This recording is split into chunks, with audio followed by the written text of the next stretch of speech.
How to log in to Instagram automatically without password full guide. If any part of this video helped you, please show some love by like the video and leave a sweet comment. Want to open your Instagram without typing your password every time? Here's the 2 easiest and safest ways to set it up in minutes. So friends, for method 1, go to your phone settings. Now simply search for password in the search bar.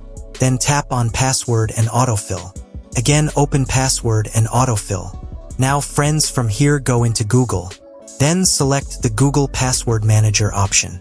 If you don't see the Instagram option here, don't worry. It might be because you logged into your Instagram account using a different Gmail account. In that case, you need to select that same Gmail account. For this, go to your profile icon at the top. Then tap on the arrow and select your Gmail account.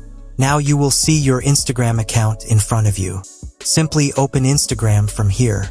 From here, friends, you will be able to see your Instagram password easily. But wait, if you did not enable the Save Info toggle before logging out of Instagram, then use this method. Otherwise, you can simply open Instagram and your accounts will appear on the screen. If you have more than one account, just tap on Continue and your account will log in without entering the password. This method works only if the Save Login Info toggle was turned on in Instagram. In that case, you can normally log in without typing your password. Now I'll tell you how you can turn on the Save Login Info option, so in the future you can log into your Instagram account without entering your password. For this, first open Instagram and go to your profile.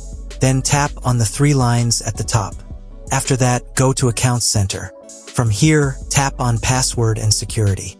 Now on this page, open the Saved Login Info option. Here, select your Instagram profile.